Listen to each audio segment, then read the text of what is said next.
Queria convidar você a abrir a sua Bíblia em Atos, no capítulo 4, no verso 32, no livro de Atos. Capítulo 4, verso 32 a seguir. Que bom estar na casa do Senhor, irmãos, nessa manhã. Que maravilhoso é adorar o seu nome.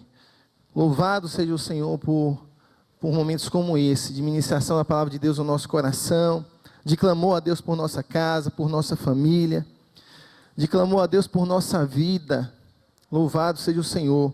Durante esse mês nós temos ouvido a respeito da família, e da família pautada na palavra de Deus, da família entregue aos caminhos do Senhor, e não é diferente nesse momento, irmãos. Nós vamos ler aqui a história, parte da história da igreja primitiva, da igreja que se unia, da igreja que era família, mas também uma triste história que nós conhecemos de uma família.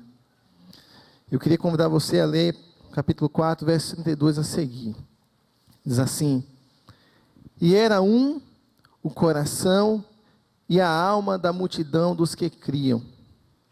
E ninguém dizia que coisa alguma do que possuía era sua própria, mas todas as coisas lhes eram comuns. E os apóstolos davam com grande poder testemunho da ressurreição do Senhor Jesus. E em todos eles havia abundante graça. Não havia, pois, entre eles necessitado algum, porque todos os que possuíam herdades ou casas, vendendo-as, traziam o preço do que lhe fora vendido, e o depositavam aos pés dos apóstolos. E repartia-se a cada um, segundo a necessidade que cada um tinha. Então José, cognominado pelos apóstolos Barnabé, que traduzido é filho da consolação, levita, natural de Chipre, possuindo uma herdade, vendeu-a e trouxe o preço, e o depositou aos pés dos apóstolos. Mas um certo varão chamado Ananias, com Safira, sua mulher, vendeu uma propriedade e reteve parte do preço.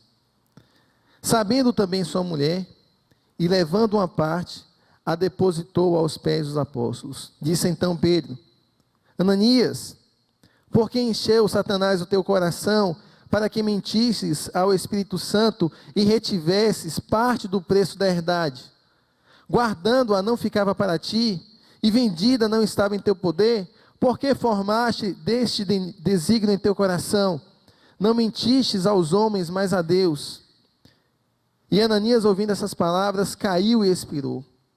E um grande temor veio sobre todos os que isto ouviram.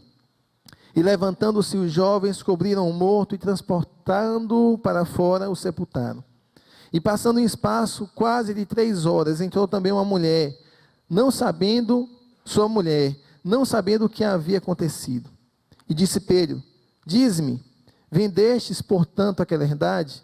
E ela disse: Sim, portanto.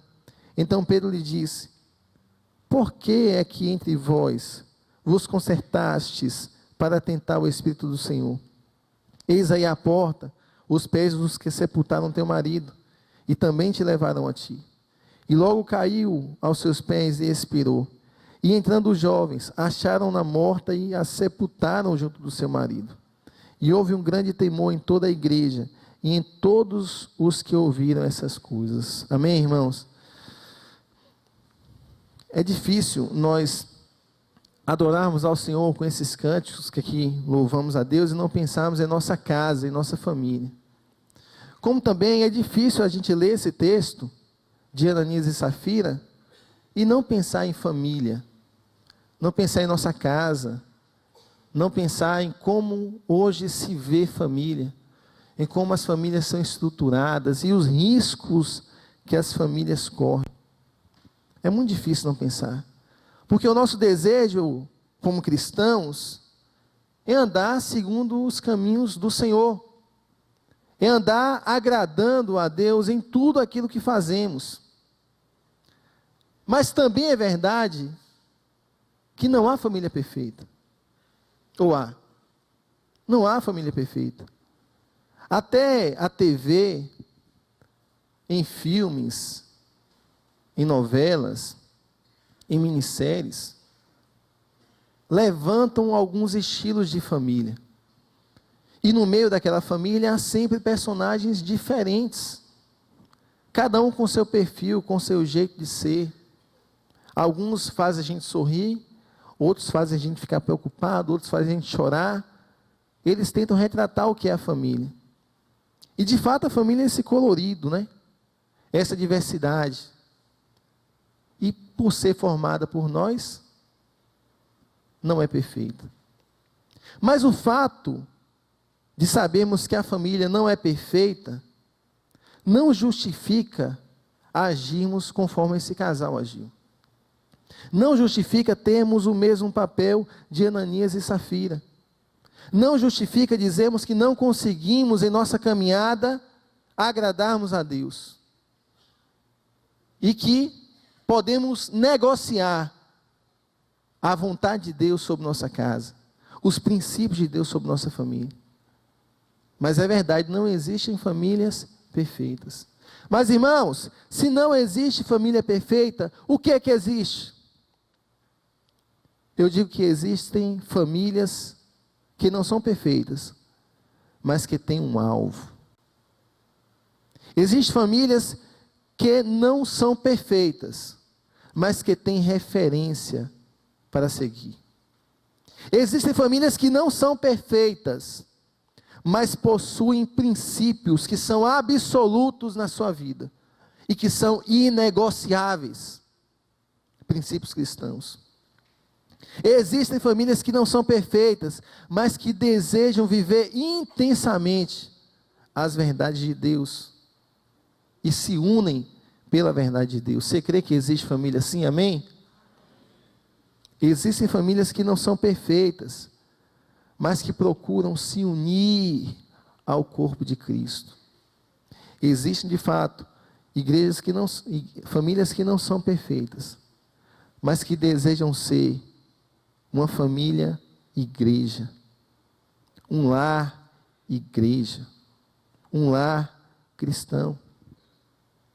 E isso, irmão, irmã, buscar um alvo, ter uma referência, possuir princípios absolutos, inegociáveis, viver intensamente as verdades de Deus, se unir pela verdade de Deus, procurar se envolver na igreja de Cristo e ser uma família igreja, faz uma enorme diferença. Faz uma enorme diferença. Porque parece óbvio, mas um lar cristão, irmão, é um lar de Cristo. Não se pode ser lar cristão se o lar não pertence a Cristo. Eu não posso ser família cristã se a minha família, pela minha vida, não é propriedade de Jesus Cristo. O próprio Senhor Jesus disse que qualquer que fizer a sua vontade, a vontade do Pai que está nos céus, este é o seu irmão, a sua irmã e a sua mãe. Aquele que faz a vontade do Pai dos céus é família de Cristo. Portanto, não podemos ser família de Cristo se o desejo de cumprir a vontade de Deus no nosso coração não existe.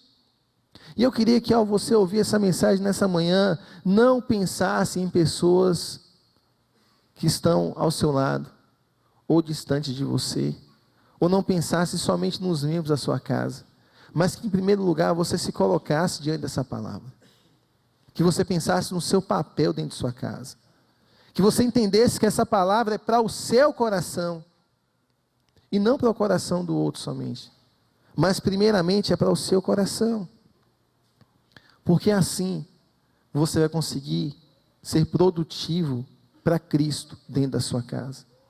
Assim você vai ser uma peça para fazer da sua família uma família cristã, que é instrumento nas mãos de Deus, para ser referência. Nós temos, irmãos, uma grande ferramenta para isso.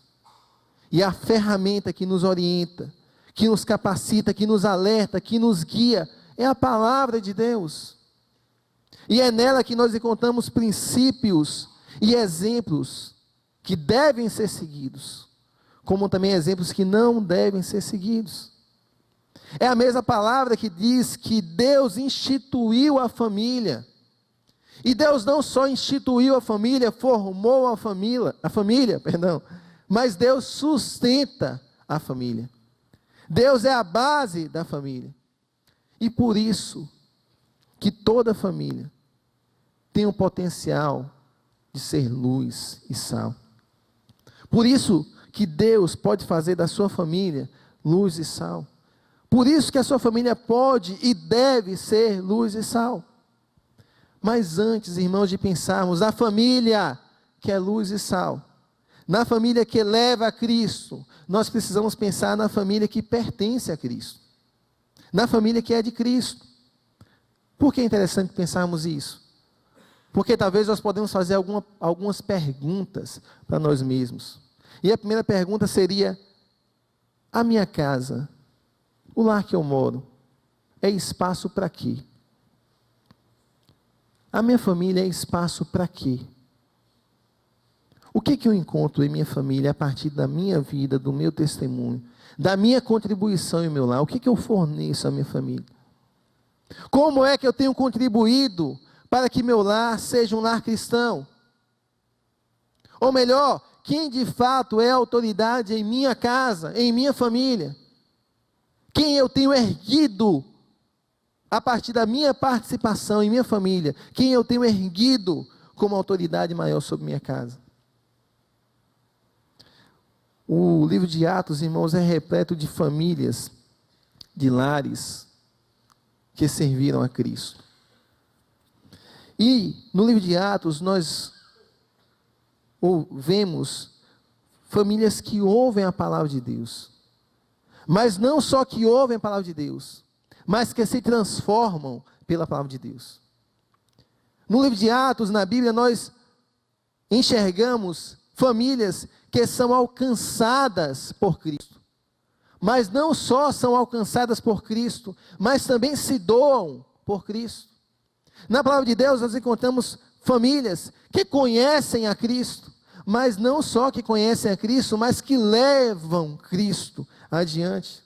Na palavra de Deus nós encontramos famílias que se rendem a Cristo, mas não só que se rendem a Cristo, mas também que perdoam por meio de Cristo.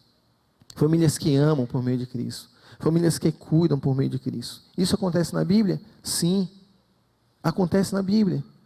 Isso acontece na vida? Sim, acontece na vida. A família, queridos, é ambiente de milagres de Deus. Você crê nisso? Você crê que a sua família pode ser ambiente de milagres de Deus? É o que a Bíblia nos ensina. É o caráter de Deus. É o mesmo Deus. E a Bíblia nos diz que as famílias não só são ambientes de milagres, mas são ambientes de boas novas do reino dos céus. Onde, irmão? Na casa de Zacarias. Na casa de Zacarias, quando recebe a visita de Maria, João, lá no ventre de Isabel, se balança, salta. João, lá no ventre de Isabel, salta ao ouvir a voz de Maria. E Maria ouve então: bendita és tu entre as mulheres, e bendito é o fruto do vosso ventre. Na família, há notícia de boas novas. No meio da família, há notícia de salvação. Também é no meio da família que a casa de Jairo vê Jesus ressuscitar sua filha. É no meio da família que na mesa da ceia, Cristo se revela para aquelas pessoas que caminhavam no caminho de Emaús. É no meio da família que Cristo se revela, quando é sentado à mesa, quando senta à mesa com a família, quando é compartilhado com a família. Temos compartilhado Cristo na mesa em nossa casa. Ele tem sentado na cabeceira da mesa, como autoridade, como liderança, porque é na mesa, é comungando na mesa conosco, que Cristo vai se revelar à nossa casa, à nossa família. Se eu não convido Cristo para participar desse momento em minha família, Ele não vai se revelar. Mas também, irmãos, é nas casas que igrejas nascem. A Bíblia fala também de casas que receberam irmãos e que abriram as portas para que a igreja crescesse. A casa de Narciso, Romanos 16, 11. A casa de Arquipo, Filemão, verso 2. A casa de Estéfanas, primeiros frutos da Acaia, 1 Coríntios 16:15, a casa de Ninfa, Colossenses 4:15, a casa de Priscila e Áquila, Romanos 16, do verso 1 ao verso 5. Casas que se abrem para se tornar família e igreja. Casas que se abrem para a verdade da palavra de Deus. Pense aí consigo, como você tem contribuído para a sua família ser esse tipo de casa. A Bíblia nos mostra, irmãos, que a família é algo que Deus deseja usar. Deus quer usar a família. Mas o problema é que nem todos estão dispostos a viver para isso. A questão é que alguns querem buscar os louros dessa caminhada, mas não estão dispostos a se comprometerem com a verdade e renunciar-se para Cristo. Um exemplo disso é o casal que nós lemos, Ananias e Safira. Esse exemplo. E nós realmente conhecemos essa história. E é porque conhecemos essa história que nós entendemos que ela pode nos ensinar a cada dia. E nós reconhecemos que essa história não é uma história de vida. Pelo contrário, é uma história de morte. Morte física, mas também morte espiritual da casa. Morte espiritual porque os componentes daquela casa se unem contra o propósito de Deus. Eles armam, eles maquinam, cientes de que estavam desonrando ao Senhor, mas queriam ser espertos. E parece que aquilo, irmãos, que tinha um propósito de ser bênção na vida de Ananias e Safira, nas mãos deles, se torna uma maldição. Como às vezes nós temos a capacidade de distorcer os caminhos que Deus aponta para nós. E a Bíblia fala que eles vendem uma propriedade. E não seria, irmãos, forçar o texto, dizer que Ananias e Safira tinham outras propriedades. Parece que eles vendem uma propriedade de outras que tinham. E assim nós concluímos que vender a propriedade não tem erro. É uma vitória, conquistar e vender. O erro vem depois disso. Ou o erro vem no propósito disso. Primeiro que Ananias e Safira, eles não buscaram conselhos da parte de Deus para sua casa, para sua família. Eles não ouviram os conselhos que Deus tinha para sua família. Eles não ouviram os conselhos que a igreja tinha para sua família. Eles não ouviram os conselhos que, a partir da palavra de Deus, os apóstolos lançavam ao coração da igreja. Eles tamparam os seus ouvidos para os conselhos de Deus. E a Bíblia diz que era um o coração e a alma da multidão dos que criam. E ninguém dizia que coisa alguma do que possuía era sua própria, mas todas as coisas lhe eram comuns.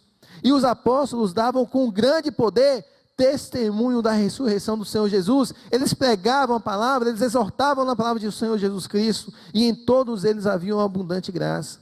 Mas Ananias e Safira não ouviram a palavra por meio dos apóstolos. Eles não sentiram o mesmo que a igreja sentiu. Eles não se envolveram com o coração. Como está a nossa vida nesse sentido? Será que temos participado da igreja de Cristo anestesiados? Ou nós temos ficado atentos para o que Deus tem nos falado a respeito de família em nossa vida? Como nós temos agido, irmãos? Maquinaram, tentaram viver a esperteza humana, mergulharam no engano da falsa religiosidade ou da religiosidade. E uma religiosidade tão destrutiva, que vai até o profundo da família. Até a base da família, os líderes da casa, pensam de uma forma só, abandonando os princípios que Deus tem para ela. E nós precisamos, irmãos, aprender com o mau exemplo de Ananias e Safira. Nós precisamos estar atentos aos conselhos que Deus tem nos dado, de cuidado da nossa casa por meio da palavra dEle. Nós precisamos de mentores, de conselheiros, porque quem de nós diz que já conhece o caminho perfeitamente? Quem de nós garante que o sucesso nosso como família são anos vividos, anos de casamento, anos de criação, anos de educação. Quem nos garante que isso é essencial? Isso é importante. Isso nos faz aprender. E eu reconheço aqui os anos que alguns irmãos aqui têm. Mas o essencial para a felicidade, para a vitória na família, não são os anos que nós temos, mas é o temor que há em nosso coração diante de Deus. É o compromisso de honrarmos ao Senhor em nossa casa, de sermos fiéis ao Senhor em nossa casa. E a igreja estava lá, os apóstolos estavam lá, mas parece que o coração de Ananias e Safira não estava lá. Parece que o coração desse casal não reconhecia a necessidade desses conselhos, não valorizava a presença dessas pessoas em sua vida, como um bênção de Deus. A Bíblia diz, irmãos, que onde não há conselho, fracassam os projetos, mas com os muitos conselhos, há bom êxito, amém? Não podemos acreditar, irmãos, que conhecemos o caminho de fato, porque cada passo que nós damos é um passo novo. E por incrível que pareça, irmãos, mesmo quando a monotonia chega à nossa casa, mesmo quando parece que fazemos tudo igual, tudo da mesma forma, ainda assim o caminho é diferente, ainda assim o caminho é novo. Nós não andamos em círculos, ou nós declinamos, ou nós crescemos em nossa caminhada com o Senhor. E a pergunta talvez seja, para onde caminha a minha família? Para onde caminha a sua família?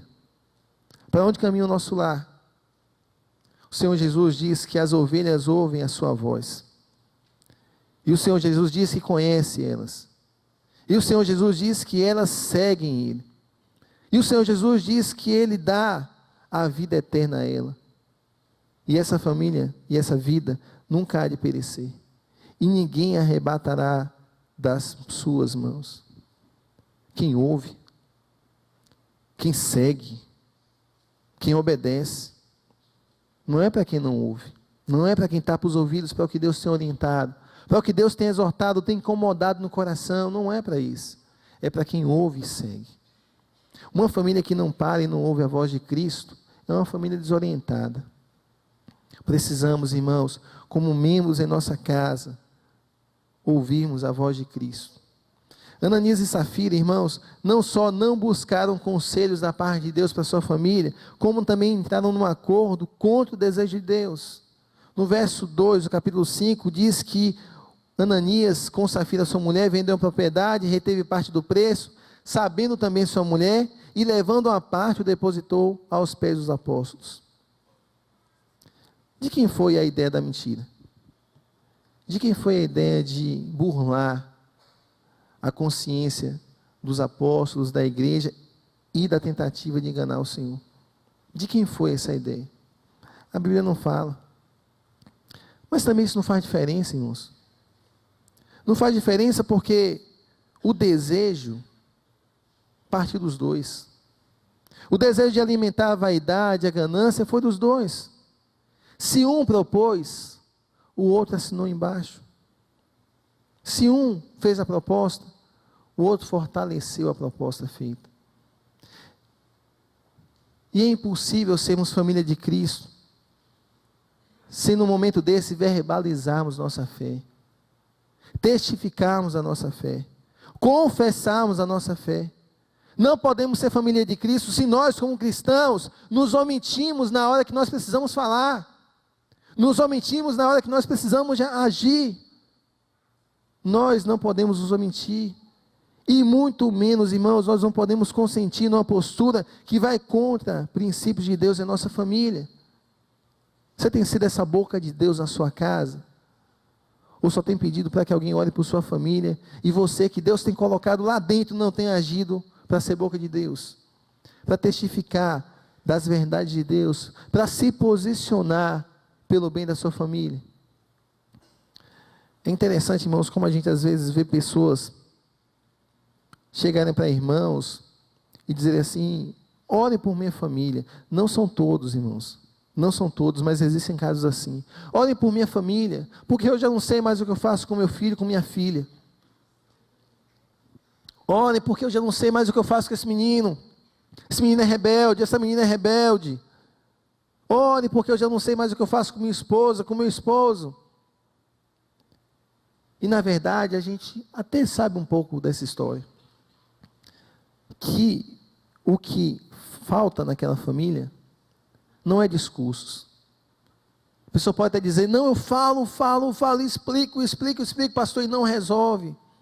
Às vezes o que está faltando não é discurso. O que está faltando não é explicação. Não é conversa, não são palavras que está faltando. O que está faltando é temor no coração de quem fala. É testemunho verdadeiro de quem prega. É vida na dependência de Deus, de quem está o tempo todo querendo exortar, mas não está dando exemplo. Nossos filhos, irmãos, não vão seguir, e nós sabemos disso, né? Não vão seguir só no nosso discurso, nossas palavras. Eles precisam ver em nossa vida a verdade. Nós precisamos ser íntegros em nosso lar. Assim como nossos pais também não vão buscar ao Senhor, que nós não honramos verdadeiramente nosso lar. Nós precisamos viver para o Senhor em nosso lar. Porque do contrário nós vamos nos ver murmurando contra irmãos e achando que é natural. Murmurando contra a igreja achando que é natural. Murmurando contra líderes e achando que é natural. Estabelecendo dureza em nosso coração pelos princípios de Deus para a nossa vida e achando que é absolutamente natural. E aí vamos discursar e não vamos ver resultado, mas não vamos olhar para a nossa conduta como tem sido. Para o nosso coração diante dos princípios de Deus. Ananias e Safira erram nessa área. Em qual área podemos estar errando em nossa família, irmãos? Na estrutura familiar? Na fidelidade a Deus? Eu me lembro com muita tristeza de um casal que eu pude estar na celebração do seu casamento. E o casal passava algumas dificuldades, mas conseguiram organizar um casamento. E fizeram um casamento muito bonito, irmãos. Ornamentação, com a música, com os participantes, com o pastor que trouxe a palavra. Mas eu me lembro que depois de mais ou menos um mês de casados, a esposa me procurou e disse, pastor, eu gostei muito do casamento. Eu falei, que bênção que você gostou do casamento. Mas eu não gostei de uma coisa. Eu disse, o que foi que você não gostou? Eu não gostei de uma parte da palavra. Eu gostei da ornamentação, eu gostei das músicas, eu gostei da presença das pessoas, da organização, mas eu não gostei de uma parte da palavra. Eu disse, qual foi? Teve uma hora que o pastor disse que eu preciso me submeter ao meu esposo. E que o meu esposo é o cabeça do lar. E eu não aceito isso, pastor.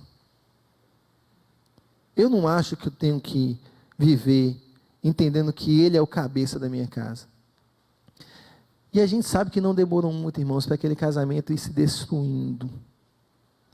E eu digo que esse exemplo foi da esposa, mas podem ter esposos que podem entender também que o papel de submissão, no temor a Deus aos seus maridos é de sua esposa, mas que eles não devem também cuidar da sua esposa como Cristo cuidou da igreja. Eles podem achar também que é só o papel da mulher, e eles não querem se sujeitar a amar a sua esposa como Cristo amou a igreja, a cuidar, a zelar da sua esposa como Cristo zela da igreja. Esse é um exemplo. Mas é interessante como quando nós endurecemos o nosso coração para os princípios da palavra de Deus, nossa família não vai bem. Outras crises nós podemos viver? Podemos. Crises morais em nossa família. Estamos convivendo muito bem com a mentira. Estamos convivendo muito bem com o furto, com aquilo que não é nosso, que é aquilo que não nos pertence. Estamos convivendo muito bem com a desonestidade. Ou então crises de relacionamento, crises emocionais. Quem confiaria no casal como Ananias e Safira? Um casal que tenta burlar a palavra de Deus, enganar o próprio Deus. Você acha que esse casal tinha uma convivência tranquila? Eu entendo que não, irmãos, é uma visão particular minha. Um casal que tenta viver negando os princípios de Deus na sua vida, negará com muita facilidade a consciência de alguém. Mentirá com muita facilidade para alguém. Se ele consegue se apresentar com uma mentira diante de Deus, como não se apresentaria com a mentira diante dos homens? Eles com certeza deviam ter dificuldade de relacionamento. E por fim também uma dificuldade mais crítica e espiritual. Era a pior dificuldade que eles tinham. Ananias tinha uma liderança fraca em sua casa, irmãos. Era um sacerdote fraco em sua casa. Era um líder espiritual fraco em sua casa. Quem se propõe a isso é fraco espiritualmente, é fraco como sacerdote. Quem se omite diante da vontade de Deus é fraco. E Safira também era uma mulher com um testemunho pobre dentro do seu lar. Era uma mulher tola que destruía a sua casa com as suas próprias mãos, mas também destruía a sua casa com os seus conselhos e com a sua omissão. Portanto, irmãos, manter esses princípios bíblicos é fundamental em nossa vida, seja na derrota, na luta ou na vitória. Ananias e Safira não são exemplo a ser seguido nesse sentido. E por fim, irmãos, caminhando aqui para o término dessa mensagem, Ananias e Safira fizeram da oferta do Senhor uma sobra. O texto fala que Pedro se referiu a Ananias dizendo: Ananias, por que encheu Satanás o teu coração, para que mentistes ao Espírito Santo e retivesses parte do preço da herdade? Guardando-a não estava em teu poder? Porque formaste esse desígnio em teu coração? Não mentistes aos homens, mas a Deus. É interessante, irmãos, que eles foram abençoados por conseguir esse terreno. Eles foram abençoados por conseguirem negociar esse terreno. Mas o triste é que eles abandonam a Cristo por causa desse terreno. Desse mesmo terreno, eles fazem com que Cristo se afaste das suas vidas. E você entende? Você entende que tudo o que Deus tem nos dado é para administrarmos para Ele? Tudo. No primeiro culto nós oramos ao Senhor dizendo que todos os espaços da nossa vida, todos os espaços deveriam ser preenchidos por Deus em nossa vida. Que não haveria lugar nenhum onde Cristo não estaria, ambiente nenhum onde Cristo não estaria. A dificuldade aqui, irmãos, não é o terreno só. Não é o bem só. Deus nos quer nos ensinar muito mais aqui do que dízimo, do que oferta, do que bens, do que negócios. Deus quer nos ensinar sobre um terreno muito mais valioso, que é o terreno do nosso coração. Deus não pode ocupar sobras do terreno do nosso coração. Deus não pode ocupar sobras em nossa vida. Deus não pode ocupar sobras em nossos princípios, sobras em nossa família. Deus quer nos ensinar muito mais do que terras, ou de dinheiro, ou de dízimo. Deus quer nos ensinar a sermos fiéis a Ele, irmãos. E a Bíblia diz que nós não devemos dar lugar ao diabo. Se nós damos lugar ao diabo, nós abrimos brechas em nossa vida. E Deus precisa preencher todos os espaços, ser por completo em nossa vida, sem sobras, porque talvez essa brecha seja justamente o espaço em que o inimigo precisa para entrar em sua casa. Portanto, irmãos, vigie. Vigie por sua vida, como esposo, como esposa, como filho e filha. Vigie-se na presença de Deus. Portanto, irmãos, perdoem. Não guardem amargura em seu lar. Portanto, irmãos, mantenham-se em integridade diante de Deus e diante dos da sua casa. Eles conhecem você inteiramente. Comunique-se. Comunique-se. Foi lá em cima, irmãos, já está resolvido. Comunique-se, irmãos. Não permita que por meio da sua vida, sua família viva omissa para Deus. Não permita que, ainda que de maneira informal, sua família tenha uma espécie de acordo contra os princípios de Deus. Testifique, pregue, exorte, repreenda, ore, pastoreie a sua família, cuide da sua família, porque a sua família pode de fato ser um instrumento de Deus. E por fim, irmãos, se há Ananias e Safira, há outro exemplo, a Priscila e Áquila. Romanos 16, 1, que nós colocamos como referência, fala de um casal que trabalhava com muito desejo, com muita dedicação, com muita hospitalidade, com muita seriedade, com compromisso e amor pelo reino de Deus.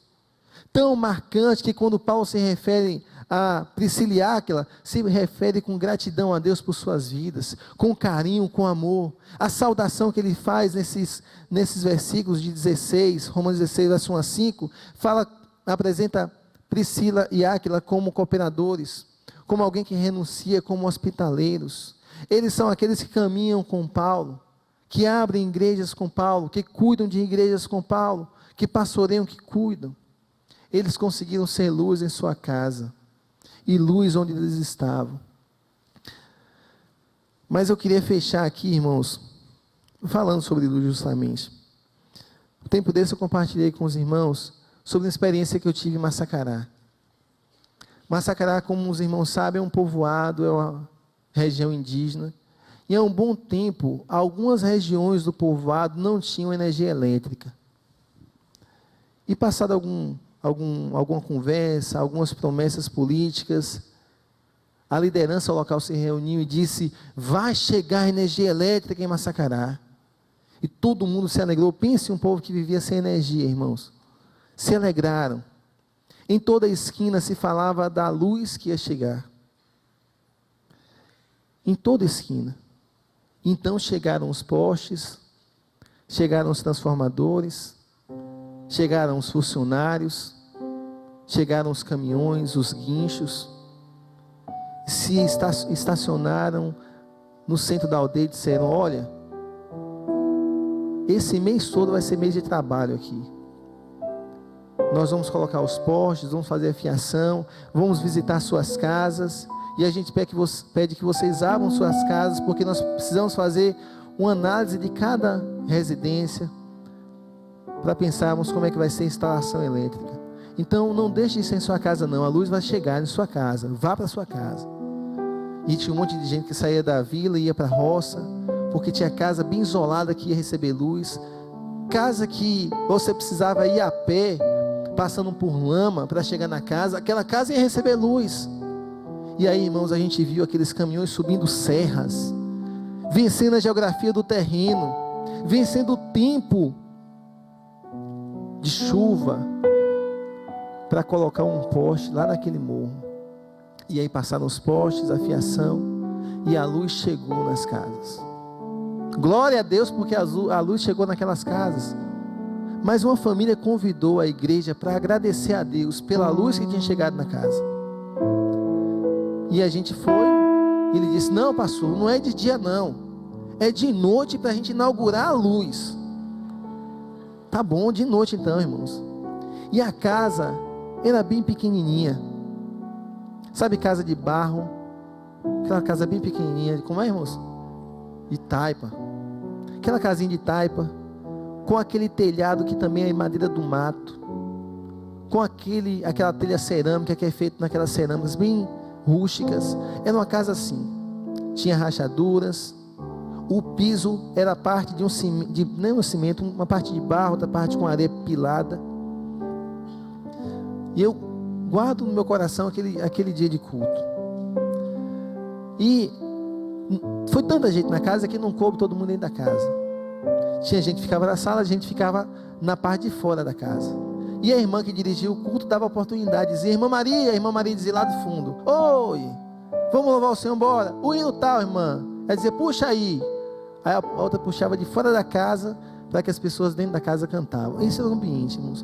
Mas eu não esqueço do semblante dos donos daquela casa, e nem das crianças daquela casa, porque parece, irmãos, que o olhar daquelas crianças, no meu coração eu tive essa impressão de que eles diziam: olha, nós estamos felizes, porque a alegria chegou à nossa casa junto com a luz.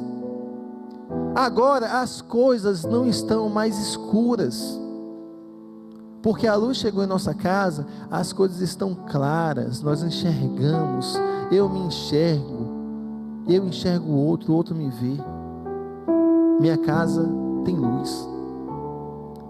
E eu fiquei pensando, irmãos, como isso também fala para nós, como membros em nossa casa.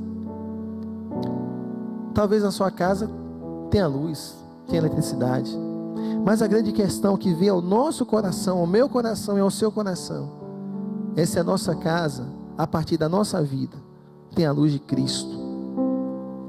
Se em nossa casa brilha a luz, e se as pessoas que moram em nossa casa, nos mesmos cômodos que nós habitamos, podem olhar para nós e dizer: glória a Deus, eu estou alegre, porque na minha casa tem luz por meio da vida dele e dela. E eu sei que a luz que brilha na vida dele e dela resplandece em minha família, e essa luz é Cristo. Eu quero essa luz também. Eu queria desafiar você a olhar como aquelas crianças olharam naquele dia. Não olhar para o tamanho da sua casa. Não olhar para a estrutura da sua casa. A palavra de Deus vence qualquer estrutura. Quebra qualquer amarra. Eu queria convidar você, desafiar você a não olhar para as rachaduras da sua casa. As crianças não olharam. Elas tiveram um coração puro. Elas sabiam que a casa agora abrigava e iluminava. Não olhe para a dificuldade que você possa viver na sua família. Olhe para Cristo. Deseje ser luz de Cristo no seu lar. Amém, irmãos? Vamos orar. Senhor, toda a honra e glória ao Senhor. Obrigado, Deus, por essa manhã maravilhosa na Tua presença. Obrigado por louvarmos ao Senhor como corpo de Cristo. Obrigado por podermos abrir o nosso coração em oração ao Senhor. Obrigado, Deus, por que a Tua palavra, e somente a Tua palavra, falou ao nosso coração nessa manhã. Nós queremos nos colocar, Deus, diante do Senhor. Consagrar a nossa família ao Senhor. Que a nossa família receba a luz da parte do Senhor por nossa vida. Nós nos consagramos ao Senhor como instrumento de luz em nossa casa. Queremos ser instrumento de luz em nosso lar. Deus, o nosso desejo é que as pessoas olhem para nós como membros da nossa família e desejem Cristo. E desejem a luz de Cristo em suas vidas. E nós clamamos ao Senhor, Deus. Nos ajuda, Senhor. Nos ajuda, dependemos do Senhor. Entendemos que nós não conseguimos sozinhos se a presença do Senhor não for conosco. Nos orienta, Senhor. Quebranta o nosso coração, Deus. Senhor, não permita que nós nos acomodemos, que nós sejamos omissos na hora de falar, na hora de testificar, que nós não concordemos, Senhor, com planos que não agradam ao Senhor, que nós sejamos íntegros em nosso lar, Senhor. Tem misericórdia de nós, Senhor.